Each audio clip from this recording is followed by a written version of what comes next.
बिस्मिल्लाहिर्रहमानिर्रहीम। फ्रेंड्स, आज हम पढ़ेंगे ओडिपस रेक्स बाय सोफोक्लीज। ठीक है। इसकी तो हम एक शॉर्ट प्लाट के बारे में पढ़ेंगे। ठीक है, प्लाट क्या था, कौन से कैरेक्टर्स थे, स्टोरी क्या थी, किस तरीके से इवेंट्स चल रहे थे, और दूसरा इसके प्लॉट एनालिसिस भी करेंगे। प्लॉट एनालिसिस में इसमें पढ़ेंगे एक्सपोजिशन क्या था, राइजिंग एक्शन कौन सा था, क्लाइमैक्स, एनाग्नोसिस कौन से आते हैं इस प्लॉट में, पेरिपेटिया क्या था। अच्छा, ये एनाग्नोसिस रिपीट हो गया। हैमरशा कौन सा था ओडिपस रेक्स में, जो कि एक बहुत ही बड़ा सवाल है। कॉन्सेप्ट ऑफ ट्रेजेडी किस तरीके से यहाँ इस ट्रेजेडी से डेवलप हुआ, और ओडिपस कॉम्प्लेक्स किसे कहते हैं, ये सारी चीज़ें आज हम इस डिटेल लेक्चर में कवर करेंगे। ठीक है, तो दोस्तों शुरू करते हैं। ओडिपस रेक्स ग्रीक पीरियड में लिखी गई थी। ठीक है, तो आपको ये पता होना चाहिए कि ट्रेजेडीज़ यानी ड्रामाज लिखने और देखने और पढ़ने का जो सिस्टम यानी कि कल्चर स्टार्ट हुआ था, वो ग्रीक पीरियड से हुआ था। उसमें सोफोक्लीस सर फहरिस्त है। ठीक है, और उसके साथ साथ इन्होंने अपने जो ना कंटेम्प्रेरीज़ को डिफीट किया था ट्रेजेडीज़ की कंपटीशन में। ट्रेजेडीज़ आपको पता है ना, ये ट्रेजेडी जो है ये ग्रीक वर्ड है।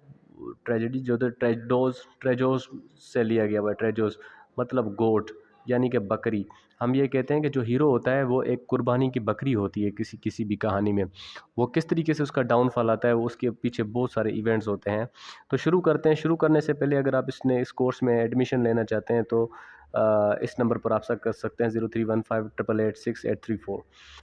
तो दोस्तों शुरू करते हैं। एडिपक्स में होता क्या है, ओडिपस रेक्स कौन था, क्या करता था, किस तरीके से उसकी जो मॉरल और सोशोलॉजिकल और पर्सनल और साइकोलॉजिकल डेवलपमेंट हुई, इसमें हम सारी कुछ चीज़ें देखेंगे। एक शहर होता है थेबीज़। ठीक है, थेबीज़ एक ग्रीक शहर है। उसमें ओडिपस पैदा होता है। ठीक है, और उसके माँ बाप होते हैं किंग लाउस, ये किंग होता है। ठीक है, और जिसकी मदर होती है जोकास्टा, वो क्वीन होती है। ठीक है, ये किंग होता है लाउस, और जो जोकास्टा होती है वो क्वीन होती है। ठीक है, अभी क्या होता है, ओरेकल। ग्रीक कल्चर में ओरेकल की बहुत ही बड़ी इंपॉर्टेंस होती है, क्योंकि ज़िंदगी में जो फ्यूचर को प्रिडिक्ट करते हैं कि फ्यूचर में क्या होने वाला है, और कोई एक ख़ास बंदा क्या बनेगा आगे जाके। आमतौर पर हमारे भी कहीं इस मुल्क के ऐसे में पाई जाती हैं कि जैसे हाथों की उंगलियों को देखकर लोग बताते हैं, भविष्य बताते हैं। जैसे हिंदी में कहते हैं ना, भविष्य बताना, अपना फ्यूचर बताना।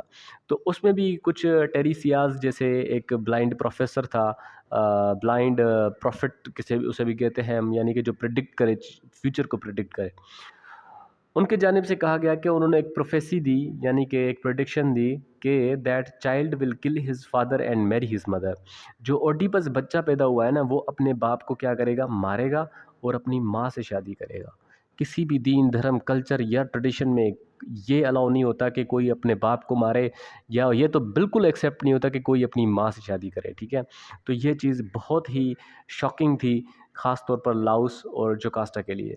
तो इस ओरेकल को अवॉइड करने के लिए, इस बुरी अनगनत यानी कि अनहोनी घनी जो है ना चीज़ से बचने के लिए, उन्होंने क्या किया, इस बच्चे को मारने के लिए एक शेफर्ड को दे दिया। शेफर्ड को दिया इन्होंने। उनका एक शेफर्ड था कि जो बकरार था, उन्होंने कहा भाई लेकर जाओ इसे जंगल के दूर दराज इलाके में, लेकर उसी किसी पहाड़ों से इसे नीचे गिरा दो और उसे मार दो। ठीक है, तो कितनी बेरहमी दिखाई अपने पेरेंट्स ने बच्चे की तरफ से। हालांकि ये सच है या झूठ है वो अलग चीज़ है। आगे क्या होता है, सच साबित होता है, झूठ साबित है, वो भी आगे चल के पता चल जाएगा। लेकिन this is unacceptable, morally unacceptable. But he is brought up by a childish couple. वो क्या करता है, शेफर्ड आधे रास्ते में उसको क्या एक रहम आ जाता है, मर्सी फीलिंग्स आ जाती हैं उसे। वो एक जो है ना कपल होता है जिसकी कोई बच्चे नहीं होते, उनको दे देता है कि भाई आप जाओ और इनको जो है ना पोलो पास हो, ये आपका आज बच्चा हो गया। ठीक है, तो वो पॉलीबस, वो कौन होते हैं, एक पॉलीबस होता है और दूसरा मेरोप होती है, और वो कोरिंथ के रहने वाले होते हैं। कोरिंथ भी एक उसका एडजेस्टेंट सिटी होता है, जहाँ पर ओडिपस पॉलीबस और मेरोप के घर में बड़ा होता है। एक दिन क्या होता है, जब वो बड़ा हो जाता है ओडिपस, तो वो एक क्लब में दोस्तों के साथ खेलता है। कोई वाइन भी पीता था और कोई पत्ते शत्ते भी खेलते थे। एक दिन उसके लड़के के साथ उसकी लड़ाई हो जाती है। तो वो लड़का क्या करता है, ओडिपस को एक ताना देता है कि भाई तुम तो अपने बाप के बेटे ही नहीं हो, तुम तो पॉलीबस के बेटे ही नहीं हो। ठीक है, तो क्या होता है, वो फिर गुस्से में अपने माँ बाप से पूछता है कि क्या ये बात सच है कि मैं आप लोगों का बेटा नहीं हूँ। तो वो कहते हैं कि भाई ऐसी बात कोई नहीं है। फिर भी वो गुस्से में चला जाता है। वो अपने कोरिन्थ यानी शहर से निकल कर जाता है। तो रास्ते में क्या होता है, इसकी एक लड़ाई हो जाती है ठीक है। एक बंदा होता है जिसके साथ वो एक चैरियोट में आता रहता है या किसी गाड़ी में आता है, तो उससे रास्ते में कहता है कि भाई उसके साथ लड़ाई होती है। क्रॉस होता है, क्रॉस रोड होते हैं, क्रॉस रोड यानी एक चौक होता है जहाँ पर वो मिलते हैं, आगे आ जाता है तो गुस्सा होता है, उसके गार्ड्स को भी मारता है, उस बंदे को भी मार देता है।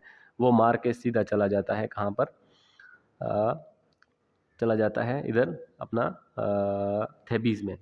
अभी थेबीज़ में एक बहुत बड़ा मसला चल रहा होता है कि सेबी थेबीज़ में सिफिंक्स अटैक करती रहते हैं। सिफिंक्स एक फ्लाइंग क्रीचर थी, यानी कि एक विचेस भी कह लें आप इसको, एक बहुत ही जालिम क्रीचर, टाइप ऑफ क्रीचर थी, जो कि थेबीज़ के लोगों की सारी ज़मीन को खा जाती थी, सारे अनाज को खा जाती थी। तो उन्होंने शर्त रखा कि जो बंदा सिफिंक्स, अच्छा सिफिंक्स क्यों खाती थी? सिफिंक्स ने कहा कि मैं एक आपको एक पहेली देती हूँ, रिडल देती हूँ, रिडल पहेली देती हूँ, उसको सॉल्व करें तो मैं आपके इलाके से चली जाऊँगी।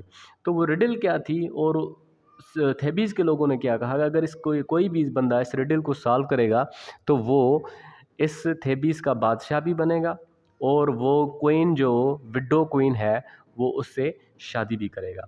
तो ओडिपस वहाँ से गुजरता है, ओडिपस वहाँ का बादशाह बन जाता है। अभी कौन सी पहेली थी? पहेली ये थी कि स्फिंक्स ने कहा कि वो कौन सी चीज़ है जो सुबह को 4 पैरों पे चलती है, दोपहर को 2 पैरों पे चलती है और शाम को 3 पैरों पे चलती है। ये एक पहेली थी। तो ओडिपस बहुत ही चालाक बंदा था, उसने कहा कि भाई ये तो इंसान है। सुबह का मतलब जब वो छोटा बच्चा होता है तो 4 पाँव पर, यानी कि 2 पैर और 2 जैसे क्रॉलिंग करता है, और जब दोपहर होती है तो वो जवान हो जाता है, 2 पैरों पे चलना शुरू कर देता है। अब जब वो बूढ़ा हो जाता है, 2 उसके पैर होते हैं, एक उसके साथ डंडी होती है, तो ये इसके शाम को यानी कि 3 पैर हो जाते हैं। तो इससे स्फिंक्स, थेबीज़ के लोग खुश हो जाते हैं, स्फिंक्स भी चली जाती है, ओडिपस को थेबीज़ का बादशाह बनाया जाता है। ठीक है। और अल्टीमेटली ये विडोड क्वीन से शादी भी करता है जो जोकिस्टा थी, और जोकिस्टा से इसको 4 बच्चे भी थे। अभी ट्रेजेडी आने वाली है, बड़ा मसला होने वाला है। टेरेसियास को पता था कि ये क्या हो गया, ये क्यों दुनिया, इसका रिज़ल्ट क्या निकला? इसका रिज़ल्ट निकला कि पूरे थेबीज़ में कहत साली मच गई, अनाज कम हो गए, खाना कम हो गया, बुहरान छा गया, लोग मर रहे थे। ठीक है? एक किस्म का खुदाई अज़ाब नाज़िल हो गया था उस पर। क्योंकि क्या हो रहा था, ये एक बहुत ही बुरी चीज़ हुई थी। When the truth is revealed by another prophecy, और एक सच्चाई आखिरकार साबित होती है कि भाई जो बादशाह है ना, जुल्म किस में भी नहीं है, किसी बंदे में भी नहीं है, बादशाह हाथ में भी नहीं है। जुल्म हुआ है थेबीस में। कौन सा जुल्म हुआ है? कि भाई ये जो आपका किंग है ना, ओडिपस, इसने अपने बाप को मारा था, जिस क्रॉस रोड पे इसने मारा था ना, ये इसका बाप था, बादशाह था जो, ठीक है, लाउस को मारा था। हालांकि उसको पता तो नहीं था ये मेरा बाप है। उसने बचपन में ही उसके बाप ने उसको निकाल दिया था, चलो भाई निकल जाओ, तुम हमें मारोगे और अपनी माँ से शादी करोगे। आखिरकार वही वही हुआ।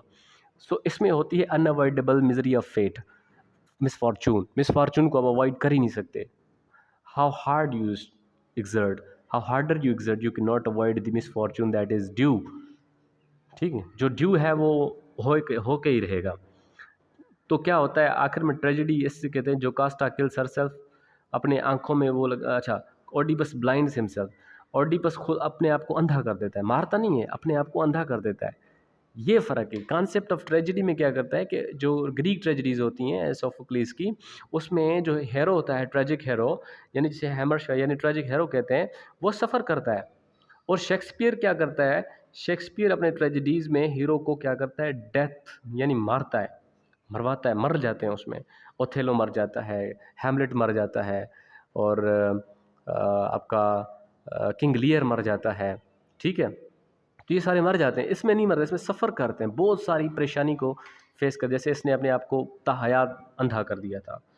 प्लॉट समरी एक्सपोजिशन क्या होती है? जब हमें पता चलता है कि भाई एक बच्चा पैदा हुआ है एक फैमिली में, और उसे वो छोड़ देते हैं कि ताकि वो, एक प्रोफेसी होती है कि वो अपने बाप को मारेगा, अपनी माँ से शादी करेगा, तो उसको उस इलाके से निकाल देते हैं, तो इसे कहते हैं एक्सपोजिशन। राइजिंग एक्शन जब वो बड़ा होता है और जब वो अपने बाप को मारता है, तो ये होती है राइजिंग एक्शन। क्लाइमेक्स जब वो स्फिंक्स की रिडल को सॉल्व करता है और थेबीज का बड़ा मसला हल करता है, इसे कहते हैं अच्छा, एनाग्नोरेसिस कहते हैं रिवर्सल ऑफ द फैक्ट। ठीक है। अच्छा, रिवर्सल ऑफ द फैक्ट नहीं, किसे कहते हैं? Discovery of the fact. Anagnorisis कहते हैं डिस्कवरी ऑफ द फैक्ट। अभी जो मसला चल रहा होता है जब इसको ओडिपस को पता चलता है कि इसने अपने बाप को मारा है और इसने अपने माँ से शादी की है, तो ये जो मूवमेंट है ना, ये वाला सीन होता है एनाग्नोरेसिस, मीन्स द रिकग्निशन। जो उसे पता चल जाता है कि इसने कौन सा गुनाह किया है, इसने कौन सा जुल्म किया है, इसने कौन सी हैमरशा, इसने कौन सी फ्ला की है, तो उसे कहते हैं एनाग्नोरेसिस। अभी पेरीपीटिया होती है रिवर्सल ऑफ द फैक्ट। ठीक है, रिवर्सल ऑफ द फैक्ट मतलब आप कोई एक काम सोच कर जाते हैं कि भाई चलो मैं जाऊंगा अभी कुछ ऐसा काम करूंगा जो कि हेल्पफुल होगा दूसरों के लिए भी अपने, लेकिन उसके उलट हो जाए। जैसे आप देखें ना जो मैकबेथ है, मैकबेथ मैकबेथ अपने दोस्त को मार देता है, लोगों को मार देता है, इसलिए कि वो अपनी जो किंगशिप है वो बचाए। ठीक है, लेकिन जैसे जैसे वो लोगों को मारता है, अपने दोस्त को भी मार देता है, जैसे जैसे वो लोगों को मारता जाता है तो उसकी जो इंडर डेमोनेशन है, जो अंदरूनी उनका सुकून है, जो उनका कल्बी सुकून है, वो कम होता जा रहा है। तो चीज़ें उसके उलट चली जाती हैं। जैसे आप देखिए बारबस जू ऑफ माल्टा में एक जो देग होती है वो गर्म करता है पानी की, ताकि उसके दुश्मन गिर जाए, गिर खुद जाता है, तो इसे कहते हैं पेरीपीटिया, रिवर्सल ऑफ द फैक्ट। हैमरशा ये एक तो इमोशनल था, बहुत बड़ा इमोशनल था, ठीक है, और without any giving second thought to his action ही किल्ड हिज फादर। तो ये इसके मुझे कॉन्सेप्ट ऑफ ट्रेजेडी मैंने आपको बताया कि इसके अंदर ये बहुत ही बड़ी सीरियस कॉमेडी होती है और बहुत लिमिटेड कैरेक्टर्स होते हैं। एक ट्रेजिक हीरो होता है, ट्रेजेडी होती है, ठीक है, जुल्म होता है। इसमें जो लोग हैं जो कैरेक्टर्स हैं वो वो यानी कि अपने खुदाओं की मर्ज़ी से चलते हैं, वो अपनी मर्ज़ी से नहीं चलते, उनके खुदा यानी कि उनकी जो गॉड्स हैं, उनकी गॉडेसेस हैं, वो उनको चलाती हैं। ओडिपस कॉम्प्लेक्स कहते हैं कि जब एक जो नौजवान बच्चा होता है, वो अपनी चाइल्डहुड में अपनी मदर से अफेक्शन डेवलप करता है और अपने फादर से थोड़ा डिस्टेंस रखता है, तो उसे ओडिपस कॉम्प्लेक्स कहते हैं। जिसका एक प्रैक्टिकल एग्जाम्पल हमें इस स्टोरी में मिला कि वो कैसे अपने बाप को मारता है और माँ से शादी करता है।